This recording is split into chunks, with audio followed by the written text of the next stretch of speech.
Hello there and welcome. This is Mikhail or Michael speaking, and as always, before the video starts, I want to use this opportunity to express my gratitude towards those who decided to support me financially, be it through Patreon, PayPal, or Super Thanks. I really appreciate your generosity. Thank you, friends, and have a blessed day. Now, today's video, I will start with the Marinka Novomykhailivka sector. And the reason why I included both of those settlements together is that I believe, and there is certain amount of evidence, that those two portions of the front are connected, and Russian assaults and advances in this area are in sync. First, of course, let's discuss the situation around settlement of Novomykhailivka, where as a result of a successful offensive operation, Russian forces captured this much territories from the Ukrainian side. Now, as you can see, Russians are within close vicinity of the town itself, and current report suggests that Russians not only able to secure these recent gains, but already are attacking in the direction of the first houses. And if we are to believe some reports, the fighting is now taking place within the town itself. Taking those news into consideration, this officially starts the battle for Novomykhailivka town. Not only were Russians attacking directly towards Novomykhailivka from the settlement of Slavne, as well as to the flank of it, but were also attacking across these open fields in the general direction of the town along this road here.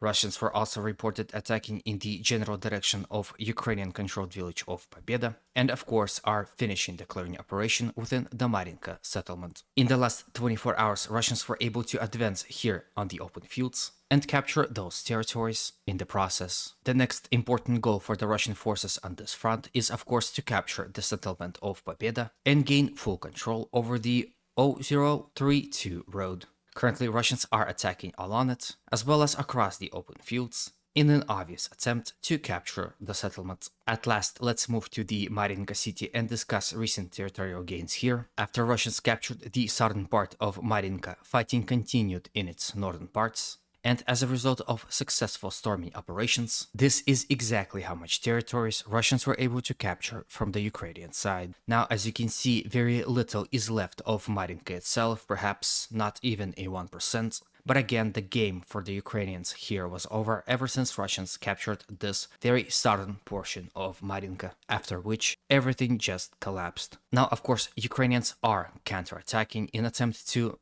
if not stop, at least slow down Russian advances. However, as you can see by the territorial changes, those attacks are not successful. Here on this video you can see a result of one such attack, in which Russians were able to destroy Ukrainian armored vehicle.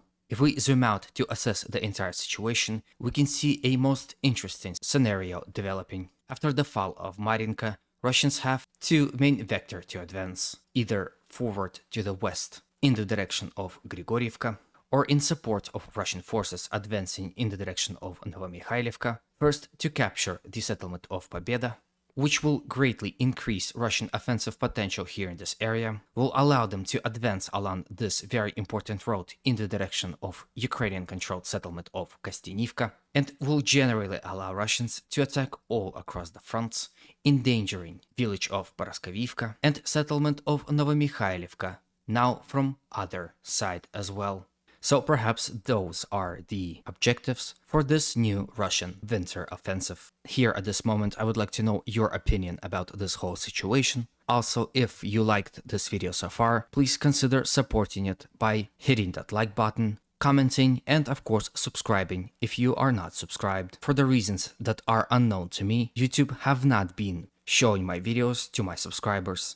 So to ensure that you will be able to see those videos, please also consider pushing that notification bell so it would inform you immediately when I post a new video. Thank you in advance, and let's continue to the other portions on the fronts. From Marinka, let's visit the settlement of Avdiivka. For a few days, this front froze in a equilibrium in which nor Russians or Ukrainians were able to gain an upper hand. Successful Russian attacks were met with Ukrainian counterattacks, and rarely any side were able to advance. It seems that the recent Russian attacks had broke the equilibrium, penetrated Ukrainian defensive lines in several places, and captured more territories as a result. Those territorial changes appeared here to the north. As you can see here in this picture, recent successful Russian attacks allowed Russians to advance to the both sides of Stepova, nearly ensuring its full capture. Russians are at this point controlling about 40% of the village, with the rest being in the gray zone. You can also see that Russians advanced ever slightly to the north of Stepova along the rail lines and forest lines.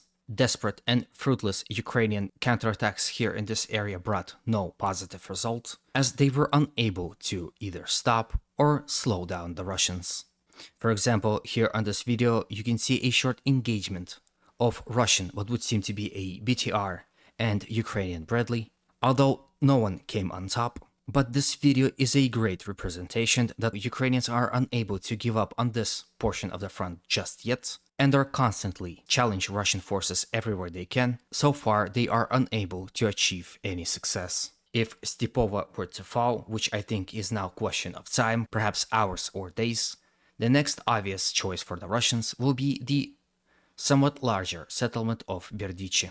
With its fall, we can consider a front line that would look something like this, with the settlements of Semenivka and Orlivka being the next logical targets. With it, the encirclement of the town of Avdiivka would be almost complete, and the general situation for the Ukrainian soldiers fighting within this town will go from bad to absolutely worse. From Avdiivka, let's move all the way to the town of Bakhmut and also discuss the situation here. Russian forces here continue their offensive operation in the general direction of currently Ukrainian-controlled Ivanivsky village, from Bakhmut itself as well as from the settlement of Chromove, slowly but surely advancing towards the town, also attacked from the settlements of Yagodne and Birhivka in the general direction of Ukrainian-controlled Bogdanivka 00506 road, and as a result of those successful actions were able to advance here in this area. First, as you can see, Russians were able to advance along the rail line and the force lines, penetrating Ukrainian defenses deep and endangering Ukrainian positions in Bogdanivka even more.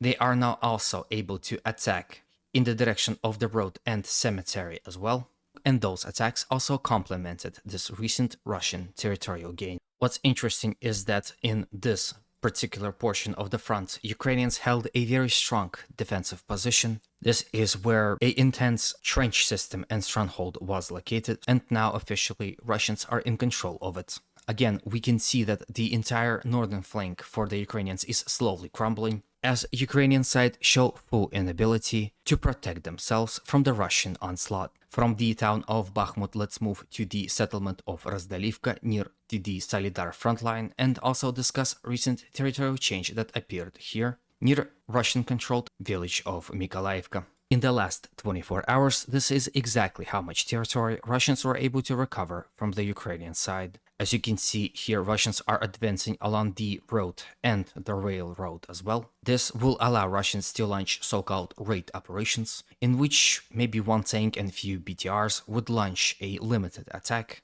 drive close, fire upon Ukrainian positions within the village, and retreat before Ukrainians open fire with their artillery. Perhaps in sync with those actions, Russians will launch several attacks across the open fields, which potentially should overwhelm Ukrainian forces and artillery in this area, and allow Russians to advance even more. As to when Russians will reach the town of Razdalivka is unclear. However, it seems that it will happen within a week or so. With this, I end today's video. Hopefully it was to your liking and was informative enough. As always, humanity calls me to condemn all violence against human beings.